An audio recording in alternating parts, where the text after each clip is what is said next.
ప్రియమైన దేవుని బిడ్డలారా, ప్రభు పేరుతో ప్రతి ఒక్కరికి ప్రభువుతో ప్రతిదినం దేవుని మాటల ద్వారా ప్రతి ఒక్కరికి శుభాలు. ప్రియమైన దేవుని బిడ్డలారా, దేవుని వాక్యం ద్వారా కీర్తనల గ్రంథం 93వ అధ్యాయం 4వ వచనం, విస్తార జలముల ఘోషల కంటెను, బలమైన సముద్ర తరంగముల ఘోషల కంటెను ఆకాశమునందు యెహోవా బలిష్ఠుడు. ప్రియమైన దేవుని బిడ్డలారా, ఈ వాక్యం దేవుని మహిమను అలాగే శక్తిని మనం ఈ వాక్యం ద్వారా నేర్చుకోవచ్చు. సముద్ర తరంగాల శక్తి అంటే సముద్రం దగ్గర మనం నుంచుంటేనే ఆ ఘోష అనేది, ఆ సౌండ్ అనేది, ఆ గర్జన అనేది బలమైన శబ్దాలతో ఉండగలవు. మనకు ఒక్కొక్కసారి ఆ సముద్ర తరంగాల సౌండ్కే మనకి భయం కలుగుతుంది, ఒళ్ళు గగుర్పాటుకి గురవుతుంది. అలాంటి గొప్ప శక్తిని మనం సముద్రం దగ్గర చూస్తాం. మనకి తెలియని వాళ్ళకి సముద్రం చాలా శక్తి అని మనం నమ్ముతాం.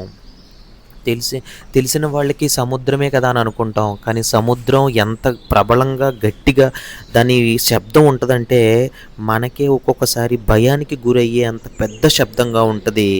అయితే దేవుని వాక్యంలో చెప్పబడుతుంది ఏంటంటే, దేవుని శక్తి అనేది అన్ని ప్రకృతి శక్తుల కంటే మరింత శక్తివంతమైనదని మనం ఈ వాక్యం ద్వారా నేర్చుకోవచ్చు.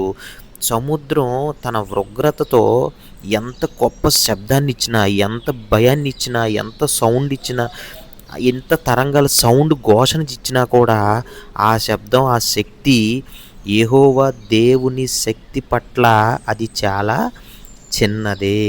ప్రియమైన దేవుని బిడ్డలారా, సముద్రపు శబ్దంతో దేవుని వాక్యాన్ని పోల్చామంటే, ఈ దేవుని వాక్యాన్ని మనం పోల్చాము అంటే, సముద్ర తరంగాలు ఎంత శక్తిమైనవి అనే దానితో పోల్చితే దేవుని శక్తి అంతకన్నా మరింత గొప్పగా, అశేషంగా మనం ఈ వాక్యం ద్వారా తెలుసుకోవాలి. అంటే సముద్రమే శక్తి అని అనుకుంటాం, కానీ సముద్రానికి మించి మనకి శక్తి ఉంది. ఆ శక్తి సముద్ర తరంగాల కన్నా యెహోవా బలిష్ఠుడు. ఈ వాక్యం ద్వారా మనం దేవుని శక్తిని, అలాగే అన్ని ప్రకృతి శక్తుల కన్నా బలమైనది అది అస్తిత్వాన్ని మనం అనుకోవడానికి ఈ వాక్యం ద్వారా మనం నేర్చుకుని, సృష్టిలో అన్ని శక్తుల కంటే దేవుని శక్తి చాలా గొప్పది. ప్రియమైన దేవుని బిడ్డలారా, వాక్యంతో గమనించుకుంటే దేవుని శక్తి అన్ని శక్తుల కన్నా చాలా గొప్పది, అశేషమైనది.